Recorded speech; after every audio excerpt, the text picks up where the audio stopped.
Bueno, perdón, tengo la voz ronca. Hemos leído un texto en Filipenses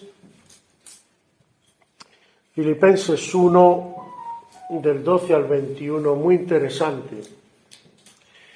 Y empieza diciendo cosas como: quiero que sepáis, hermanos, que las cosas que me han sucedido han redundado más bien para el progreso del Evangelio, de tal manera que mis prisiones se han hecho patente en Cristo en todo el pretorio y a todos los demás. Es muy curioso, y hoy espero que el Espíritu me ayude. En los tiempos que vivimos, con los medios que tenemos, y mira que se han hecho campañas, y mira que se han hecho cosas para evangelizar, y a mí no se me olvida una vez en una reunión de pastores que nuestro hermano Estefan hizo un comentario que se me quedó grabado, y él decía: ¿cuántas campañas hemos hecho en Alicante? Y claro, yo, cuando él dijo estas palabras, nosotros, por ejemplo, José Antonio y yo estamos metidos en muchas de las campañas que se hicieron. Me acuerdo de una que nos tocó incluso dormir una noche en una carpa que se puso, no sé si os acordáis, bueno, los que estuvieran en aquella época. ¿Te acuerdas, José? Creo que estaba en la explanada, al lado del estadio de fútbol y del Rico Pérez, y allí pusieron la carpa. Creo que vino Zapico, me parece que era, ¿no?, a la campaña, y decía el hermano Estefan: ¿cuánta gente ha sido tocada y cuánta gente ha salido a aceptar a Cristo? Y la verdad es que yo me acordaba de esa misma campaña, que fue bastante gente la que... Y preguntaba él: ¿dónde está esa gente? ¿Dónde está? Deberían de estar en las iglesias. ¿Qué ha pasado? Y esto me ha golpeado en los tiempos que vivimos. Quizás ahora pasa un poco al revés. Hay muchas iglesias llenas, no voy a entrar a juzgar a nadie, pero digo lo que yo mismo veo. Mucho movimiento, mucha historia, pero ¿qué pasa con las vidas? Porque luego te enteras, por ejemplo, en estadísticas que en Estados Unidos, que se hacen muchas estadísticas, por ejemplo, que es una cifra fuerte. Yo me quedé alucinado cuando lo leí. El 80% de los pastores,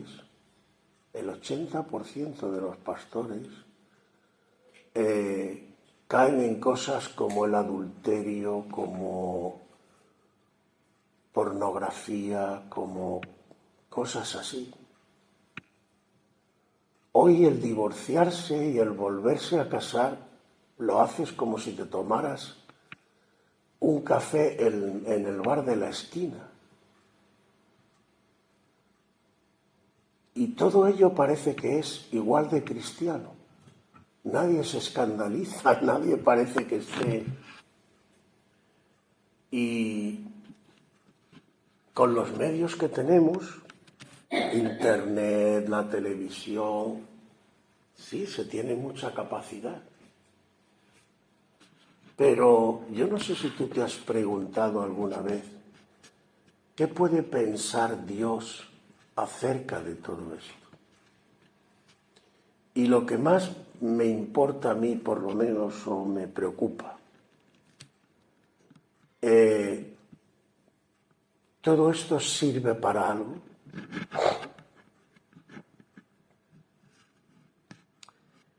Veréis, hermanos, aquí vemos un ejemplo en la palabra del Señor que yo creo que nos puede aclarar muchas cosas. Nos dice el apóstol: pensad además que esto es una carta que está escribiendo el apóstol desde la cárcel y se la envía a los hermanos de Filipos. Él está en la cárcel por anunciar el Evangelio, por ser lo que hoy llamaríamos políticamente incorrecto total, porque él predicaba cosas que iban en contra de la élite oficial, tanto de su nación Israel como de los romanos. Y fue por eso que lo meten en la cárcel, porque predicaba cosas que al estatus oficial le molestaba. En Roma, porque llamar a Jesús un maldito, crucificado, una escoria de la sociedad, llamarle Señor cuando el Señor, el Dios para los romanos de haciendas y vida, era el César. Que estamos, porque claro, todo esto se han ido olvidando, pero el primer credo de la Iglesia es eso que está ahí, que por eso lo quise poner, tapa, la pantalla tapa la palabra más importante: Jesús es el Señor. ¿Por qué? Porque en aquella época se tenía muy claro lo que es ser el Señor.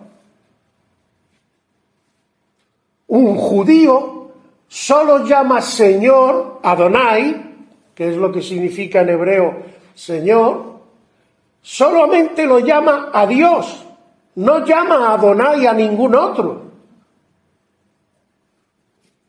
Y los romanos, el único señor de haciendas era el César. Y simplemente decir Jesús es el Señor te podía costar la vida. ¿Qué diferencia como hoy nos comportamos? Hoy tenemos un cristianismo más cómodo. Vamos a la iglesia, hacemos 4 cositas, cantamos 4 cánticos. Ahora, luego, que no me molesten mucho. Yo canto todo lo que tú quieras, ¿eh? Y sobre todo, que no se metan mucho en mi vida, que no me digan lo que debo o no debo hacer. ¿Qué diferencia, hermanos? En aquella época, sin embargo, y es lo maravilloso, en aquella época no había los medios que hay hoy, no había internet, las comunicaciones tardaban a veces meses y años, porque tenían que ir por esas carreteras y esos caminos empedrados, y iban andando, y el que mejor podía iba a caballo, iba en burro, iba algo así. Y sin embargo, 120 personas que empezaron en el día de Pentecostés fueron capaces de llenar el imperio conocido del Evangelio. Tanto es así que en otro sitio se dice: estos son los que trastornan el mundo, los que le dan la vuelta a todo. Pero es curioso, a mí me maravilla, la gente además, en fin, cómo se usan a veces las palabras.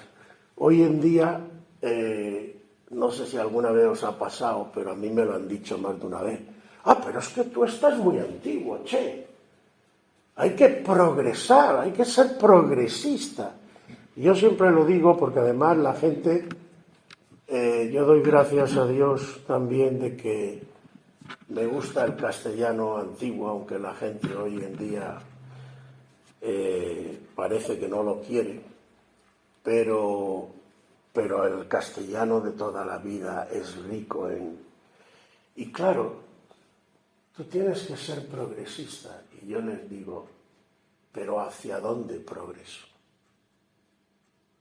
Porque no sé si sabes que progresar solo significa avanzar, pero si yo tengo que avanzar hacia el abismo, perdona, no me interesa ese progreso. Yo quiero avanzar hacia la vida. Yo quiero avanzar hacia Jesús. Porque parece ahora que hemos descubierto la pólvora. Homosexualidad, matrimonios que ya no son ni matrimonios y tal. Cada vez más brujería, cada vez más hechicería, cada vez más... Perdona, esto es tan antiguo como el mundo, esto ya estaba en Babilonia. En realidad, lo que estamos es progresando para atrás, y bastante para atrás. Cuando la Iglesia nace, la Iglesia se encuentra con todo esto. Paganismo, las orgías que montaban los romanos, los criterios, los niños, tampoco os penséis que es nada nuevo. ¿Sabéis, por ejemplo, que en la antigua Roma se tenían periódicamente que desatascar las alcantarillas porque se llenaban de cadáveres de niños abortados? Bueno, abortados o matados más bien, porque nacían y después los mataban porque cuando no le interesaba lo hacían así. No hemos descubierto nada nuevo. La barbarie satánica ha existido desde la creación del mundo. ¿O acaso no dice la Biblia que Satanás ha venido a qué? A robar, matar y destruir. Esa es su obra. Destruir lo que Dios ha creado, destruir la familia, destruir la sociedad, destruir... Y pensamos, que es curioso porque el Señor también lo dice en otro sitio, dice, estos no quieren, ¿cómo utiliza? No quieren el yugo, no quieren, no me acuerdo ahora exactamente de la palabra, las ligaduras con el Señor. Quieren romperla. En realidad es lo que el mundo quiere, deshacerse del Señor. Pero evidentemente no va a poder. Pero a lo que voy, el apóstol dice, yo estoy preso. Vamos a intentar trasladar esta situación a esta época moderna. Imagínate que te han metido preso porque, qué sé yo, te has puesto en la calle a decir algo, a este tío lo trincamos y lo metemos en la cárcel. Con nuestra mentalidad moderna, lo primero que diríamos, ¿y ahora qué pasa? Ahora yo en la cárcel, ¿qué voy a hacer? Mi misión además es anunciar, yo lo que necesito es público, es un micrófono, es tal y cual. Pues fijaos lo que dice el apóstol Pablo. Mis prisiones han sido conocidas entre los que están alrededor, en el pretorio incluso, y los hermanos que están por aquí, se ha extendido la noticia. ¿Qué es lo que la lógica nos diría? Ahora la gente se va a sentir peor, va a estar más cohibida, va a estar más... No. Dice, y la mayoría de los hermanos, cobrando ánimo en el Señor con mis prisiones, se atreve mucho más a hablar la palabra sin temor. Es decir, cuando Dios está entre nosotros de verdad, cuando servimos al verdadero Dios, desde la cárcel Dios te puede utilizar. Y puede tener efectos totalmente contrarios a los que imaginamos. Uy, ¿Qué voy a hacer? Yo soy poca cosa, yo no sé qué, yo no hablo bien, como decía Moisés. Tú, Moisés, no hablarás bien, pero tú vas a ir y yo voy a ir contigo y yo te voy a utilizar y tú le vas a decir a Faraón lo que le tienes que decir. El poder de Dios trasciende a Internet, a la televisión y a toda la élite mundial y a todos los demonios y a todo el infierno. Porque Dios es el Todopoderoso. Lo que pasa es que Dios no hace las cosas como nosotros pensamos. Ese es el gran problema. Y Dios es muy distinto a como nosotros somos. Pero escúchame una cosa que quiero decir de entrada y ahora seguiré en lo que tenía entre manos. El gran problema a veces es que Satanás te nubla tanto, incluso la mente, y a veces pasa hasta entre cristianos.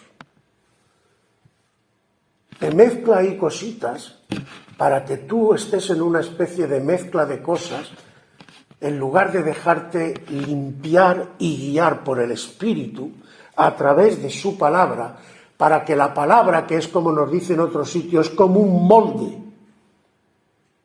al que tú te tienes que adaptar, no la palabra a ti, sino tú a la palabra de Dios. Entonces, cuando dice esa forma de doctrina, me parece que es el texto, si no recuerdo mal, la palabra forma ahí en el griego quiere decir molde, para que tú tomes la forma de la palabra, porque Cristo es la palabra, ¿no? Y si Cristo es la palabra y Cristo mora en ti, ¿qué forma tienes tú que tener? La de la palabra. Si en verdad eres de Cristo, le amas, le sigues y confías en Él. Entonces, cuando tú estás sujeto a la palabra, te van a pasar cosas, como le pasaron al apóstol Pablo. Estoy en la cárcel. ¿Por qué estoy en la cárcel? Por ser fiel a Dios. Porque él podía perfectamente haber dicho, bueno, pues si vosotros creéis que esto no se puede decir o no se debe decir y creéis que hay que ser de otra manera, pues mira, pues cambio mi discurso. Como los políticos, cuando le interesa te dicen una cosa y cuando le interesa lo contrario te dicen lo contrario. Pero el verdadero siervo de Dios no es así. El falso sí. Por eso el Señor dice, ojito, guardaos de los falsos profetas y maestros. Guardaos, porque van a venir. Pero vosotros sois de la verdad, y la verdad es una. Y el problema, hermanos, que era lo que quería decir antes, es que independientemente de la moralidad de las cosas o no, de que seamos fieles a Dios o no,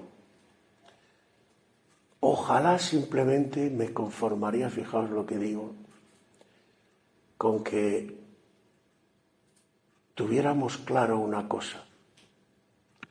La Biblia dice que nada podemos contra la verdad, sino por medio de la verdad. ¿Y qué quiero decir con esto? Que lo peor, independientemente de que creamos o no creamos en Dios, es que es inútil construir una sociedad con, llamémoslo, los antivalores de Dios, que es lo que Satanás quiere hacer. ¿Qué pasa en las sociedades cuando echamos a Dios a un lado? Hablo en términos generales. ¿Qué está pasando hoy en nuestra sociedad? Despreciamos el concepto del matrimonio que hay hoy, que, mejor dicho, que Dios nos da, y ya ni se casa la gente, ya se junta, simplemente está el rato que quiera y se acabó muy bien. ¿Tú qué piensas? ¿Que eso no va a tener consecuencias? Despreciamos el servirnos y amarnos unos a otros, y más bien lo que tenemos es: si a mí me estorbas tú, yo te piso porque yo voy a pasar por delante. Bueno, bien, lo puedes hacer. Despreciamos el enseñar a nuestros hijos los valores cristianos. Bien. Luego te sorprende que tus hijos se rebelen contra ti cada vez más, que incluso maltraten a sus padres. Luego te sorprende que las familias estén deshechas. A veces pienso, hermano, sinceramente lo digo, que demasiado pocas cosas pasan. Yo conozco con nombres y apellidos gente que se ha casado 2 y 3 veces y que tiene un hijo de uno o de una, 2 hijos de la otra, tal. Simplemente usa la lógica para esos críos, y sin entrar en más profundidades, ¿qué estabilidad? ¿Qué criterios?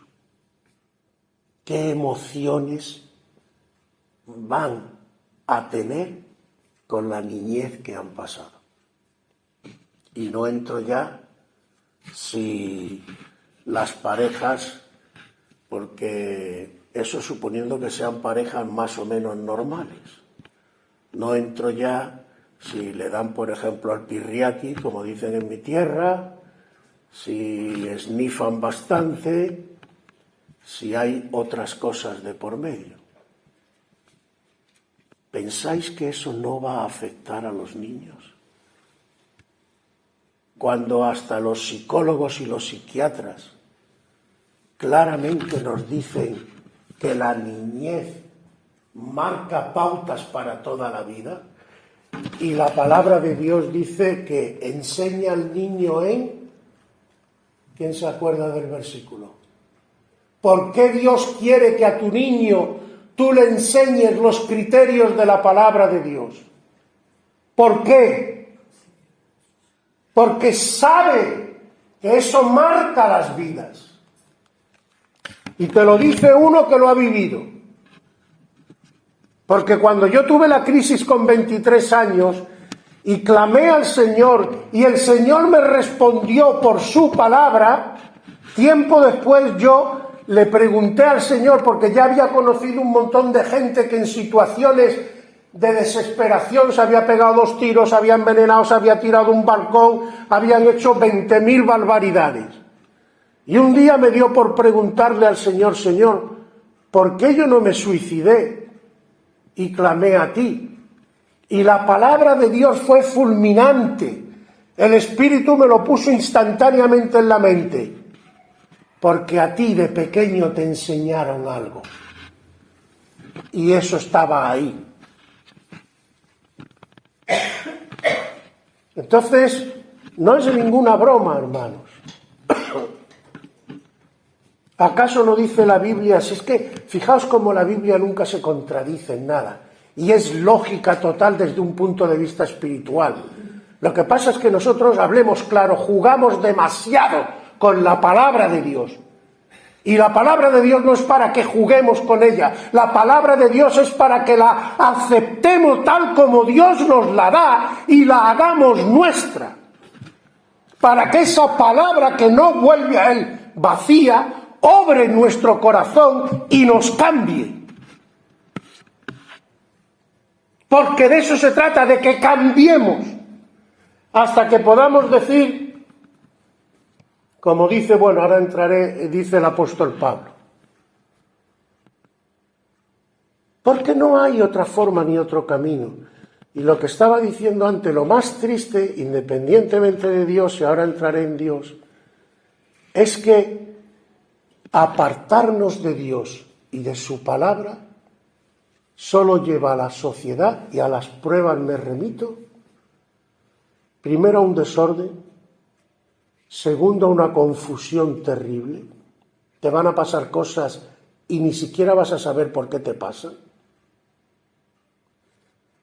Tercero, a un desequilibrio interno y externo. Cuarto, a que con ese desequilibrio hagas cada vez más tonterías, con lo cual tu vida va a ir, y el final de todo ello es la autodestrucción social. Cuando ya todas las barreras se han roto. Examinad, simplemente os digo, usad la lógica y examinad un poquito lo que está pasando alrededor. ¿A dónde estamos yendo? ¿A dónde va esta sociedad? Cuando cada uno nada más que vive para sí. Le importa un pimiento lo que pasa al lado. Ya no solamente al vecino. Y yo sé que cada uno de vosotros miradlo con el Señor. Pero hasta dentro de las propias familias están pasando cosas que tú te quedas. Que mi padre, mi madre, mi hermano, mi abuelo, mi tío, mi sobrino, mi hijo. Sí, claro que está pasando. Porque no estamos haciendo las cosas como Dios quiere. Pensamos que no va a tener consecuencias, pero sí que las tiene, muchacho. Porque si no, Dios no sería la verdad. Si no, Dios no sería el camino. Si no, Dios no sería la vida. Si yo puedo hacer las cosas sin Dios y que me salga bien, entonces ¿para qué pinta Dios? ¿A qué es lógico? Dios tiene que ser el centro de nuestra vida y su palabra tiene que ser lo más serio que tomemos en nuestras vidas. Incluso lo que no entendemos, como yo le digo a mis hijos, a lo mejor no lo entiendo, pero si Dios me lo dice, yo lo voy a poner en práctica por si acaso. Ya lo entenderé cuando Dios quiera que lo entienda. El apóstol estaba en la cárcel, pero Dios utilizó al apóstol en la cárcel para evangelizar toda la zona. Y fijaos lo que dice el apóstol, y aquí vemos el carácter de un verdadero apóstol. Dice, los unos anuncian a Cristo por contención, es decir, por pelea, por contienda, para pincharme. No sinceramente, pensando añadir aflicción a mis prisiones, como diciendo, voy a evangelizar yo y te voy a dar en los morros, tú que te consideras apóstol de Jesucristo. Fijaos. Otra cosa que me recuerda a todo esto, parece que hemos descubierto algo nuevo también hoy en día con todo lo que hay. No, desgraciadamente también se cumple la palabra que dice, no hay nada nuevo bajo el sol. Seguimos. Pero los otros por amor, también sé que hay gente que lo hace de verdad, con corazón sincero por amor, sabiendo que estoy puesto para la defensa del Evangelio. ¿Qué pues? Dice el apóstol, es decir, ¿qué tengo yo que decir a todo esto? Que no obstante, de todas maneras, o por pretexto o por verdad, Cristo es anunciado. Y en esto me gozo y me gozaré aún. Qué diferencia de aquel apóstol a muchos ejemplos que vemos hoy. Ay, si no soy yo el que lo hace o el que predica o el que tal, si no es fulanito, si no es menganito. Los evangélicos a veces no nos damos cuenta de que estamos tan con los católicos que no tenemos imagen en que pensamos que no tenemos idolatría, pero sí que la tenemos. Cuando tú pones, por ejemplo, a un siervo famoso del Señor, ay, es que Gigi Ávila, es que Billy Graham, es que tal, ¿qué estás haciendo? ¿Quién es el importante? Como decían los judíos, nosotros somos hijos de Abraham, no somos nacidos de fornicación. El Señor les dice, vosotros sois hijos de vuestro padre el diablo. Ni siquiera sabéis realmente lo que hacía Abraham y cómo lo hacía. Cómo buscaba a mi Padre Celestial en oración y se salía al campo y miraba las estrellas. Pero claro, nos podemos considerar, yo soy hijo de Abraham, pero el importante, ¿quién es? ¿Abraham, Isaac y Jacob o el Dios de Abraham, Isaac y Jacob?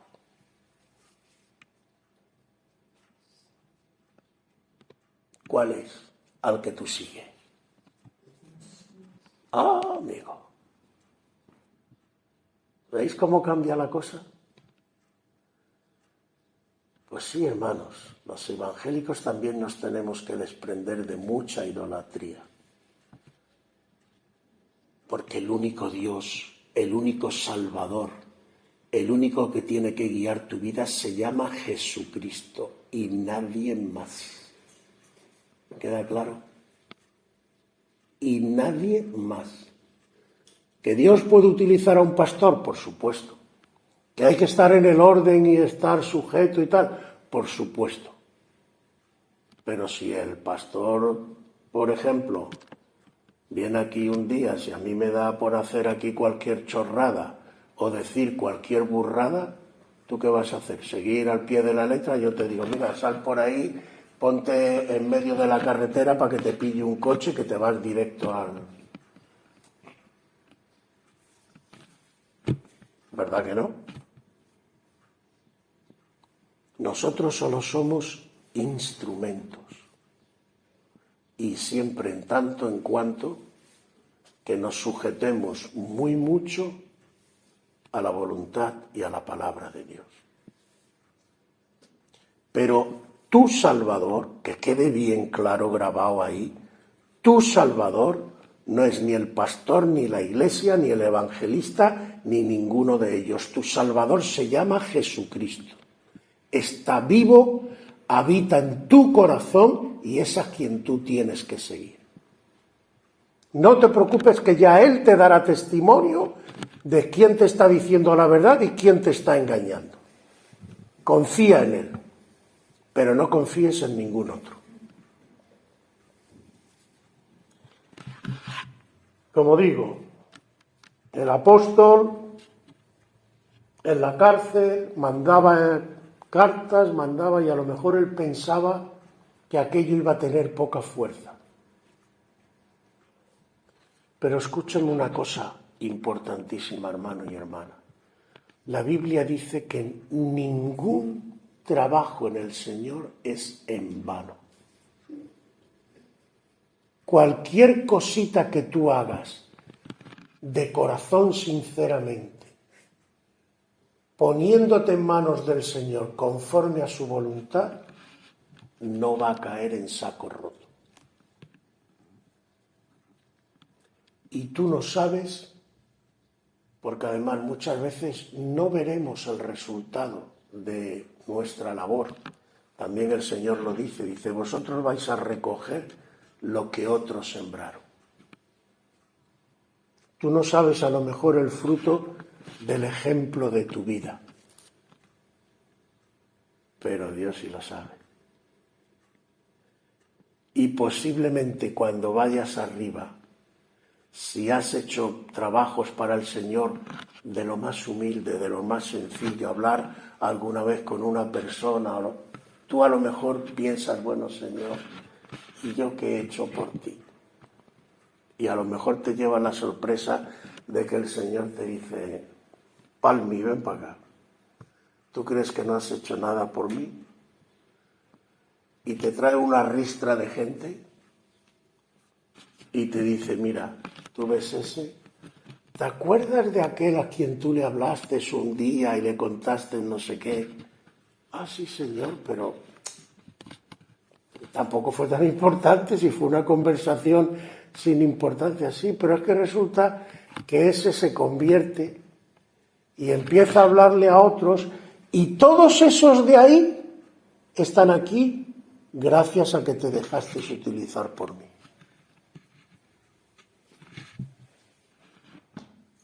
¿A que no lo habías pensado? Porque el poder es de Dios, no nuestro. Pero muchas veces nosotros, lo que decía de Estefan y de las campañas, nos conformamos con el número. Hay 3.000 que han aceptado al Señor. Bueno, bien, ¿y qué? Hermanos, sinceramente, por ejemplo en Argentina, que se hablan de campañas y donde se han convertido miles de personas, un estadio donde se convierte 5.000 personas en una ciudad, qué sé yo, de 20.000 habitantes. Tú dirías, si se han convertido 5.000, la vida de esta ciudad va a cambiar. Ah, pero no sigue igual. Siguen lo mismo y se siguen haciendo las mismas. Entonces yo pregunto, ¿en qué consiste la conversión? La gente sigue adulterando, sigue emborrachándose, sigue haciendo las mismas barbaridades. ¿En qué consiste? Pensamos que el número solamente, llenar la iglesia de número, ¿qué más quisiera yo? Que salgan hasta por la puerta y que tengamos que ampliar el local. Ahora, te voy a ser también muy claro. Si el precio de llenar esto es adulterar esto, conmigo que no cuenta. Yo prefiero 3 o 2 o incluso 1, me da igual. Pero que tenga claro cuál es su norte y cuál es su guía, que miles que van pululando por ahí. Porque eso no edifica y no nos lleva a ningún lado. Y la palabra de Dios es muy clara. Yo soy el camino, la verdad y la vida. No hay otro nombre bajo el cielo dado a los hombres en el cual podamos ser salvos. Y es lo que tenemos que buscar, hermano. Y para que veáis que no hemos descubierto tampoco, un poco más adelante en el capítulo 2, versículo 19 dice: espero en el Señor Jesús enviaros pronto a Timoteo para que yo también esté de buen ánimo al saber de vuestro estado. Pues a ninguno tengo del mismo ánimo, y que tan sinceramente se interese por vosotros, porque todos buscan lo suyo propio, no lo que es de Cristo Jesús.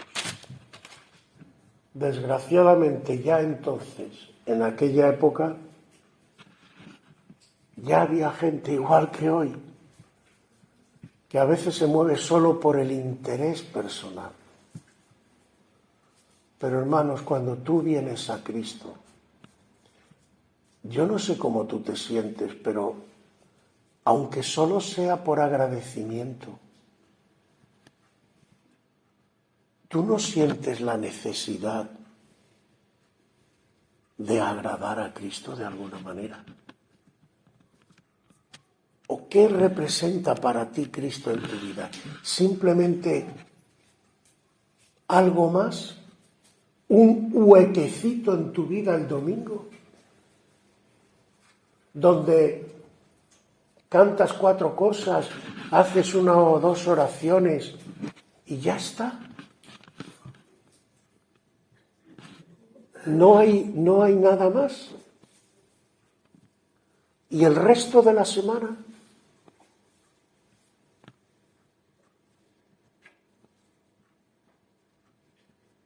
¿Tiene alguna importancia Cristo? Fijaos lo que dice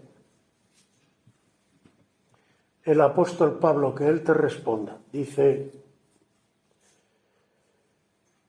porque sé que por vuestra oración y la suministración del Espíritu de Jesucristo, esto resultará en mi liberación, conforme a mi anhelo y esperanza de que nada seré avergonzado. Fíjate, está en la cárcel. Y aún así dice: yo sé que no voy a ser avergonzado. La verdad es que la vida del apóstol Pablo es un ejemplo tremendo de consagración y de fortaleza en el Señor. Dice: antes bien, con toda confianza, como siempre, ahora también será magnificado Cristo en mi cuerpo, o por vida o por muerte. No me importa que me maten. Mi único interés es que la gente pueda ver a Cristo en mí.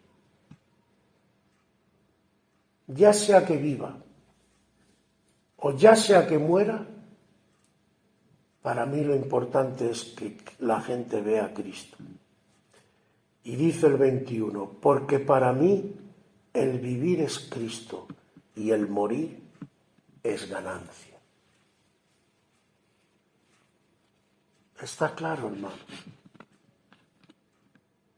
El fundamento de mi vida, la base, la razón de vivir es Cristo.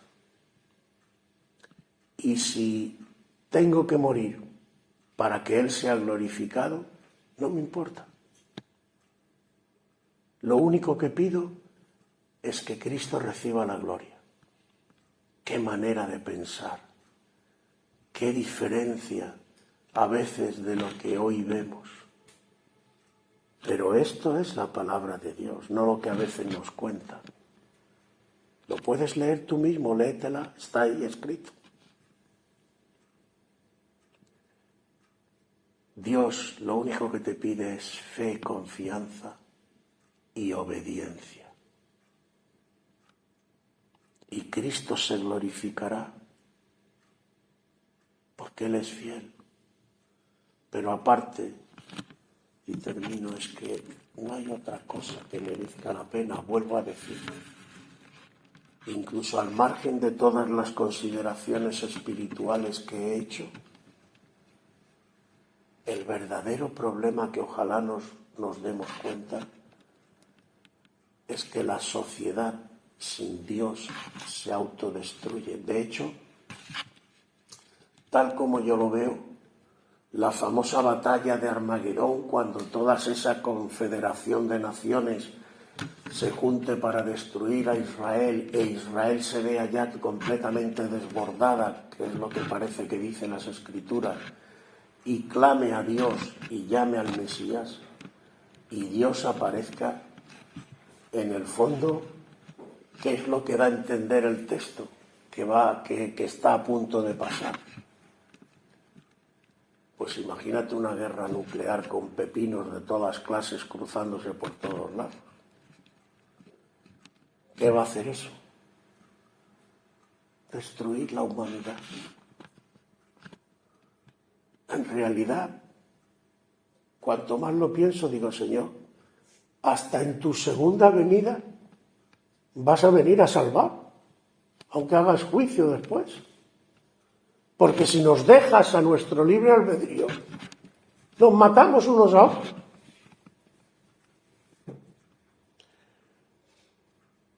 Hermanos, merece la pena vivir para Cristo y por Cristo. Aleluya.